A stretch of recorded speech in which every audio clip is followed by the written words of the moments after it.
Welcome back to our channel. I'm super excited today to welcome Paul Deloughery. He is one of our great attorneys here in the Valley, and he specializes in probate. And I wanted you to have him on our channel because he just published a book, Probate Made Simple. This book is going to be a must-read for anyone dealing with probate, with real estate, any type of estate planning. So we'll dive into it. I got questions from some of my clients, but without further ado, I'm going to let Paul introduce himself. Paul, tell us about how you got into law and why did you specialize in probate? Donna, good morning. Well, I was a musician for a while, and it's hard to make money as a musician. So I went to law school and I did pretty well. And then how did I end up getting into probate stuff? I don't know. There must be a dark part in my soul or something that is attracted to like the family dynamics and of, people fighting over inheritances and all that kind of stuff. So it's interesting. It's intellectual, but then I'm also dealing with people's feelings and legacies and all that stuff. Before we start into the questions, we have a situation right now. I have a client, I was representing the buyer, and we had a dead person sign the contract. Believe it or not, we have ghosts that can sign contracts. But we found out when they purchased the property, they didn't use a title company. I don't know what they used. They might have done, that do-it-yourself stuff. It doesn't always work. So they weren't educated about how to take title. So we have a wife in a situation, it's just her, but she didn't have the right survivorship. My buyer didn't want to wait, and now we're in a probate situation. How is this going to pan out? The title wasn't taking with the right of survivorship. So what would you say? You're right. It does need to be in a probate. And depending on the circumstances, that could take a while. Well, one thing I would mention, there's a difference between a title agency and a title company. And a lot of people don't understand the difference. So a title agency, they're kind of an insurance company. I mean, they'll issue title insurance. And so they understand how to do the paperwork, but they don't necessarily put a lot of thought behind it. And then a title company, what makes them different is they will typically have an attorney on staff, and they'll have like trained people who will look at issues like this. The place is under contract, and both parties are wanting to proceed. So yeah, let me be real clear here. It does need to go through probate, but let me explain what that means, because I think That's a lot of what I was getting ready to ask. Yeah, Give us a little detail yeah, there, because yeah. So a lot.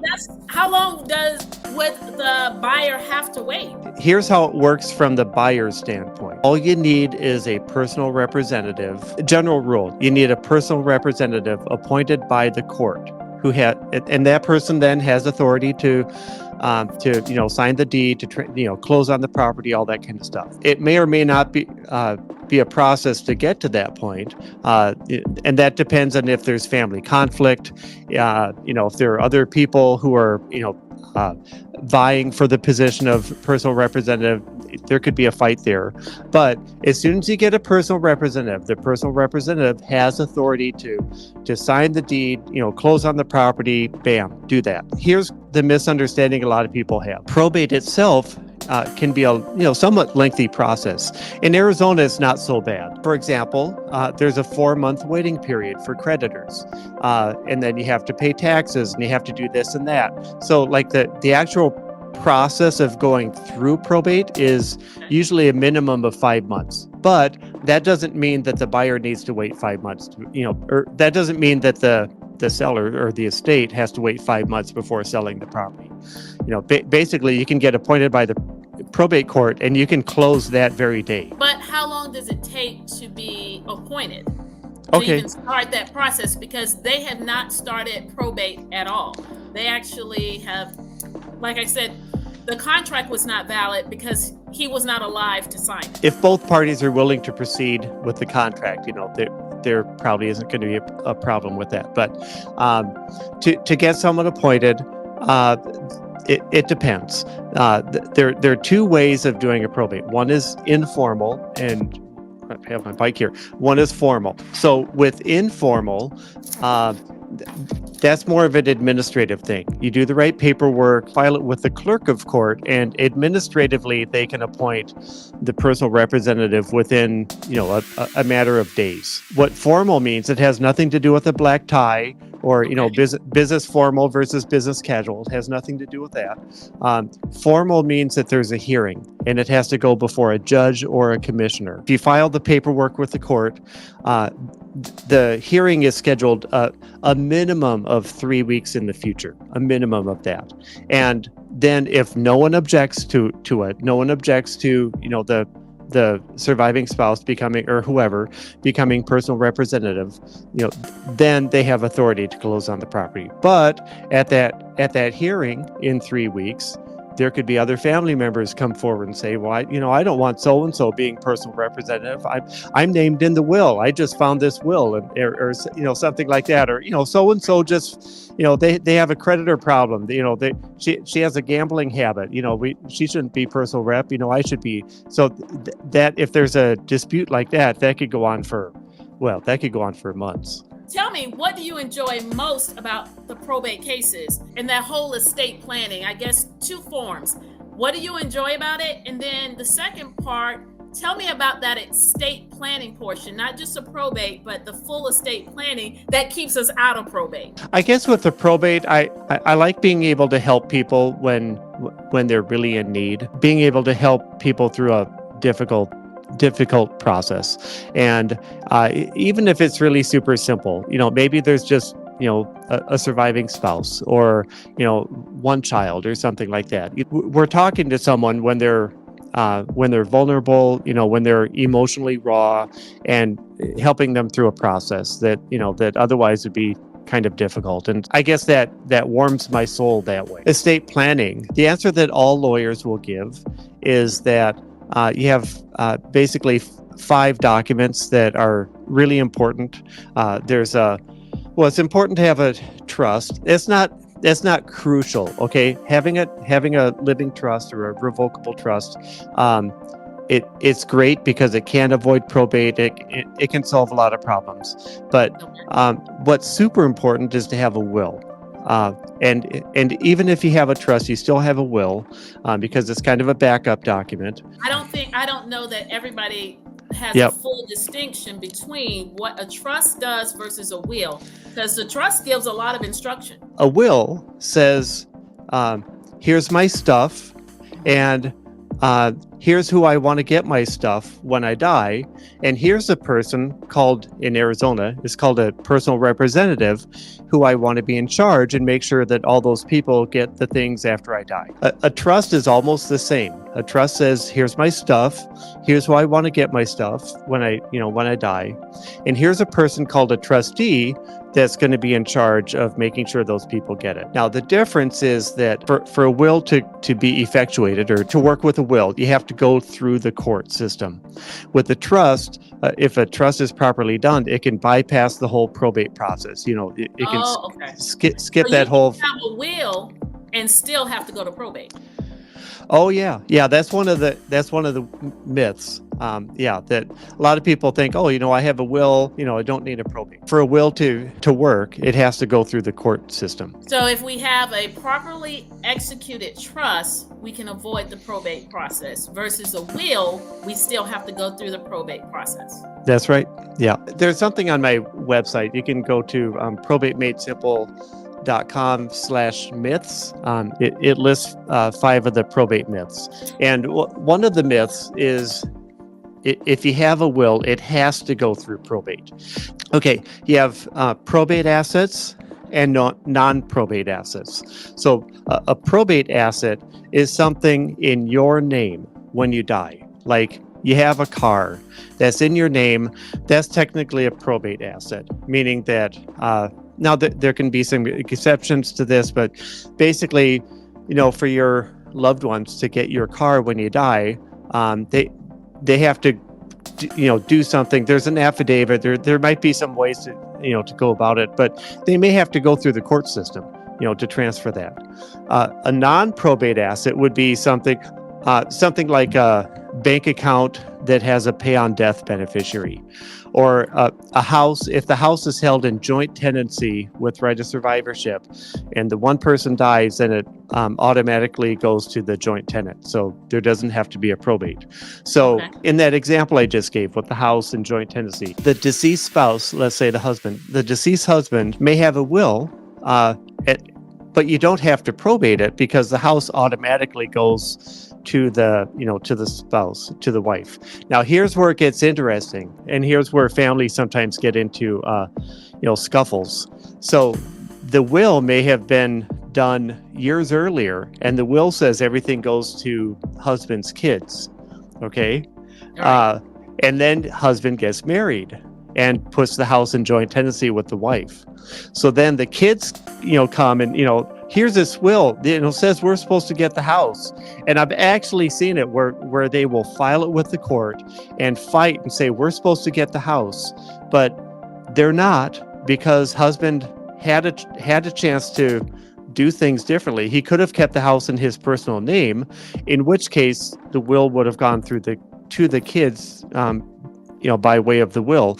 But because he put it in joint tenancy with the wife, then the wife gets it. And so because the update to title happened after the will, it supersedes the will, correct? It's not even before or after. He could have done a will the day before he died, saying my house goes to all my kids, but still it doesn't matter because it's in joint tenancy with the wife. That he would have had to address the tenancy. Right.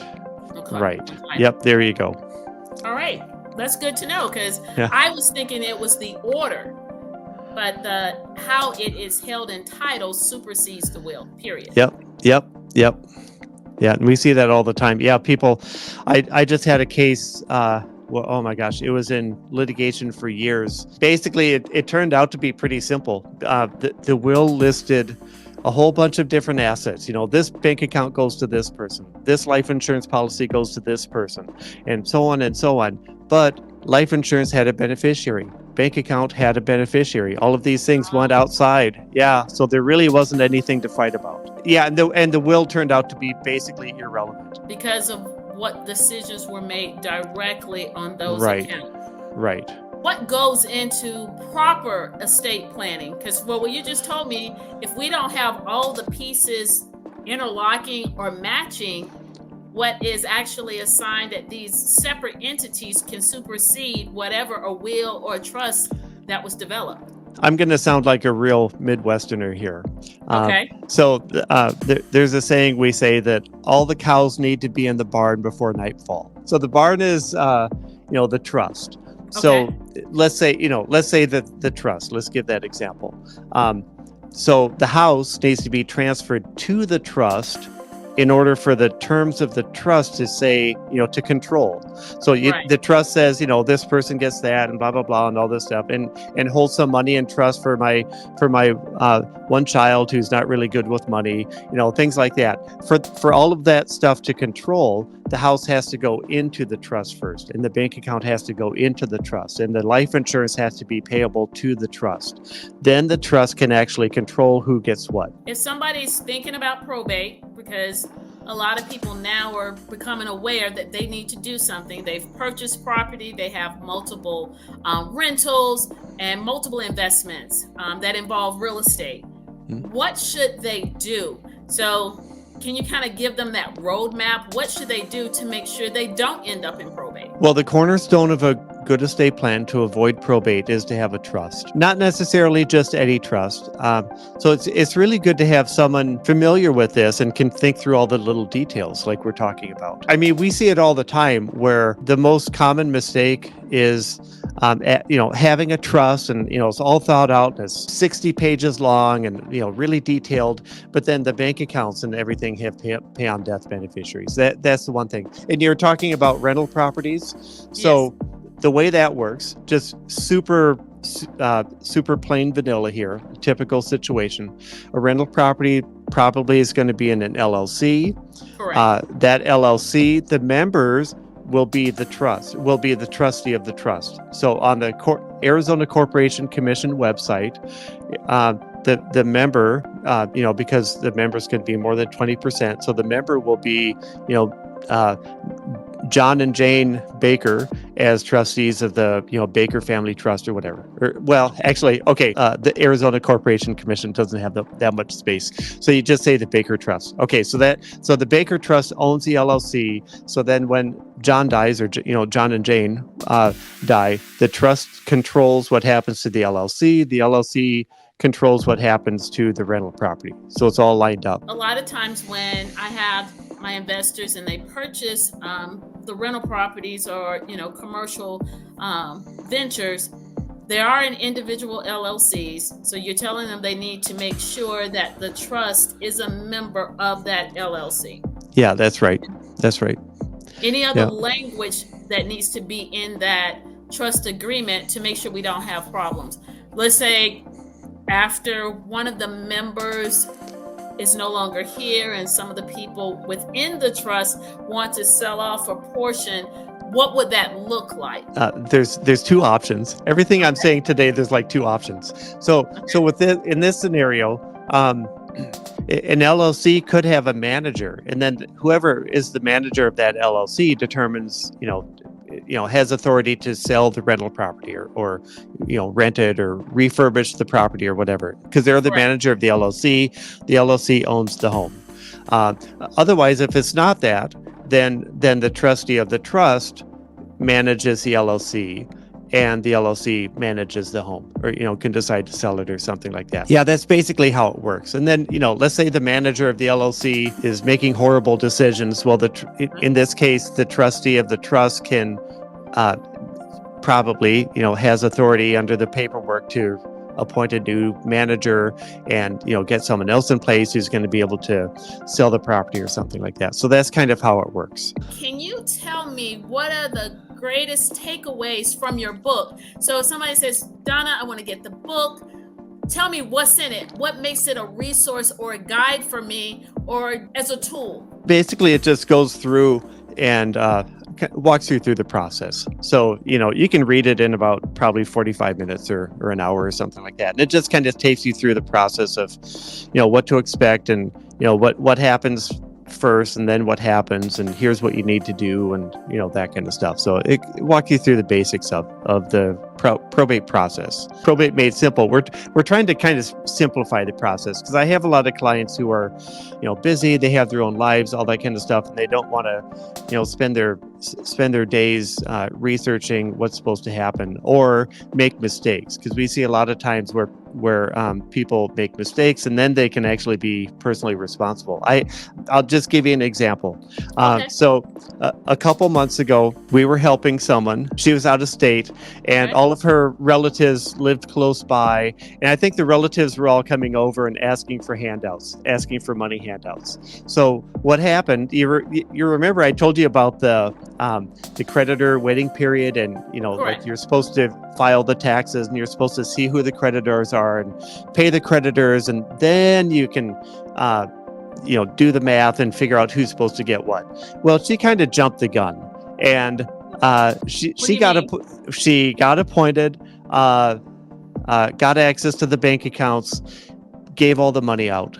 And then, then at that point I was saying, well, we still have to file taxes and we still have to do this and that. And hopefully the IRS doesn't come after her. That's all I can say. Yeah. Because they want theirs before anybody gets it. Yeah. Right. Yep.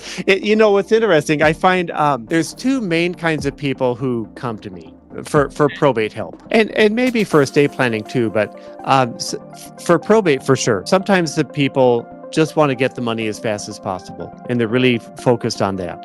And then sometimes the people don't care so much about the money, but they really want to preserve the person's legacy. So it's really interesting.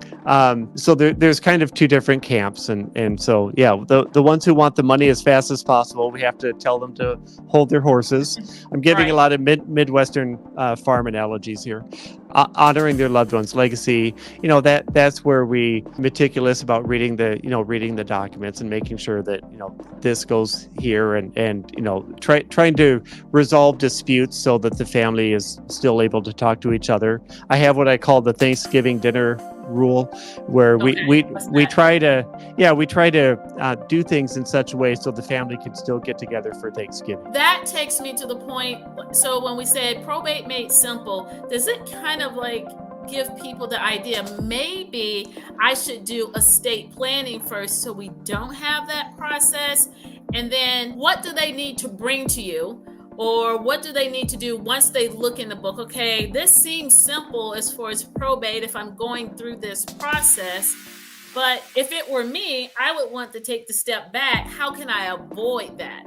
And what does that look like? Estate planning process, we've streamlined that as much as possible, and so there's an online form that they can fill out, with names and what they own and who should get what and all that kind of stuff, and then we are able to prepare documents based on that. I know we're going to go back to the book, but what I'm hearing from you is that yes, we have this great book that's a resource, Probate Made Simple.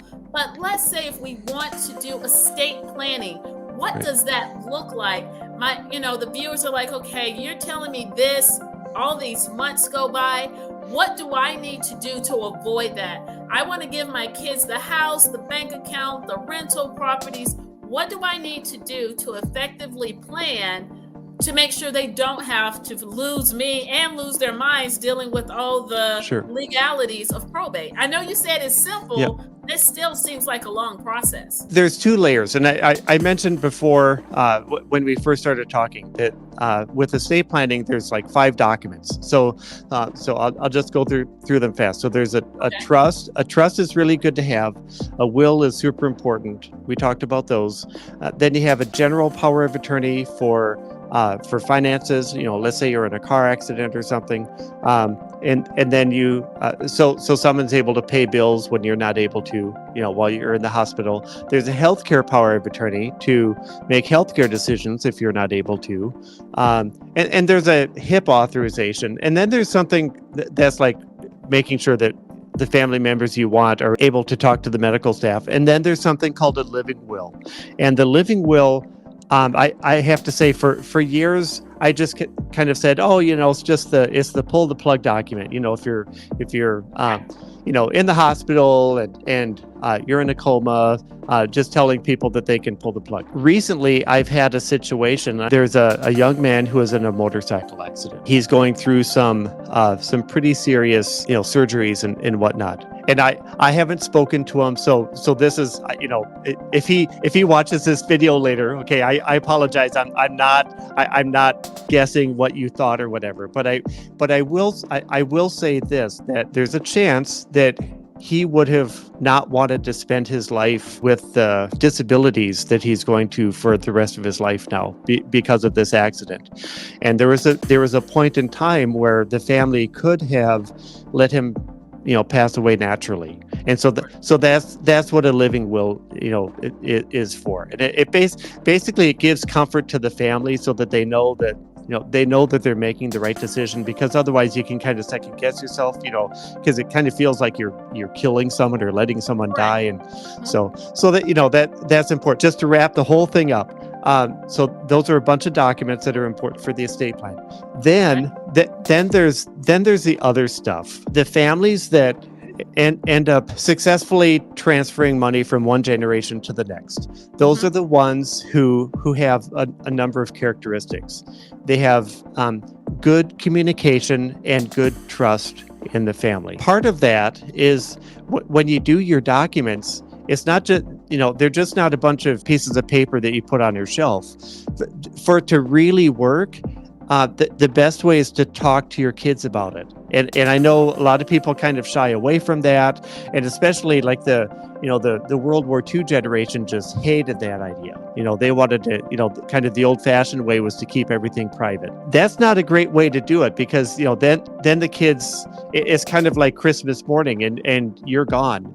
So the kids find out, what, my brother just got more than I did, or like what, my dad didn't love me. Why didn't dad love me? Why is my sister put in charge? I'm the oldest whatever, I'm the oldest son or whatever. And if you can talk to them, that means a whole lot, not just with your legacy and how you're going to be remembered. It Right. definitely has to do with that, but it has to do with like the next generation and just helping them through a tough process, because if you think through it, I guess it's kind of a courtesy, like you're doing these documents, to help avoid probate and help your kids and all that kind of stuff. Take it a step further and help them emotionally then, by having a little talk, ahead of time, and so kind of everyone knows and whatever the plan is makes sense. So those are the two things. You have the paperwork, and then you have kind of the cultural stuff involving communication. I think you've just about covered everything and given us great insight,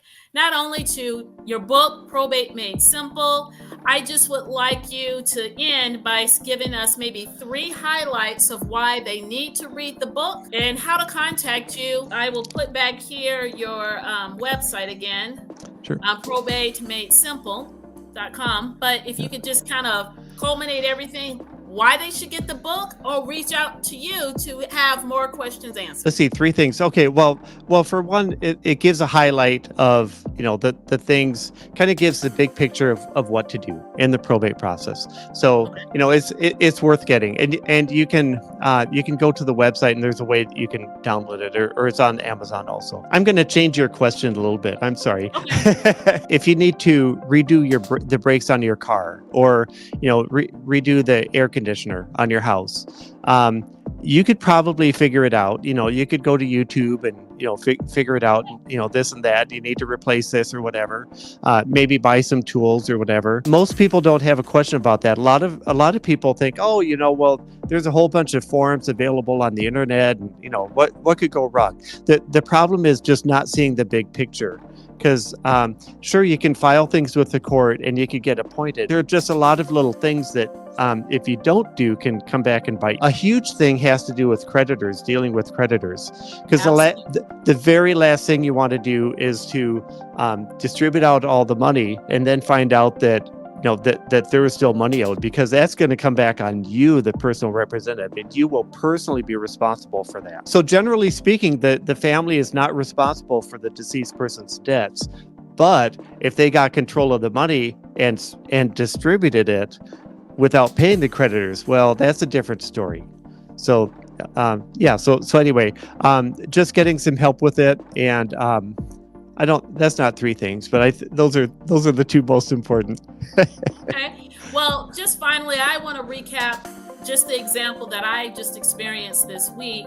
Number 1, that when they purchased the land originally, they didn't use a realtor. Number 2, they did not use a title company. I don't know who did the paperwork, because a title company would have explained the options of holding title. And then number 3, now they're going through probate. Yeah. If in fact they had done a trust or even spoke with an attorney to know how to plan out those different assets they had, they wouldn't have been in the situation they're in. So It's always important to have a professional in your corner, because it can cost you later.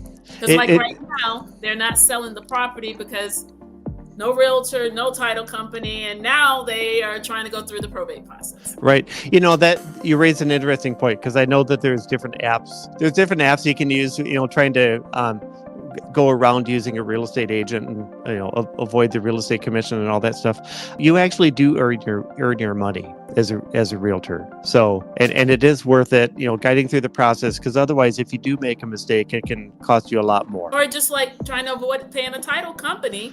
And here we are. They're in probate. There you go. And the same with, if you've been taking the time to invest in property, real estate, take a little bit more time and get the professional to represent you, either before or after. But let's try to plan. Maybe next time, Paul, we can plan a time to just really talk about estate planning and kind of break that down for people, and knowing the importance of it, how to avoid probate, but in a little bit more detail. Thank you so much today.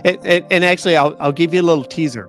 About that. So one of the things about estate planning, like a couple, for example, sometimes they ask, well, why should we just have a will, or, just have a trust? Why do we need it? Because our house is in joint tenancy. So one of the things has to do with taxes. If the house is in joint tenancy and one spouse dies, there's a step up in basis only on that spouse's half. So if the surviving spouse sells the house, they owe capital gains tax. But if it's in a jointly held trust, as as community property, Right. then you get a step up in basis on both halves, the deceased spouse and the surviving spouse's half, and then the surviving spouse sells the house without capital gains tax. So that could be huge. I think we need another talk where we actually kind of break down those components so people can be more educated in knowing how to save money, because at the end of the day, the more money that we leave our loved ones is important. We work hard. Donna, right? you're awesome. Thank you. Thank you, and thanks for dropping by the channel. Okay. Have a good day. Bye-bye. Have a good day.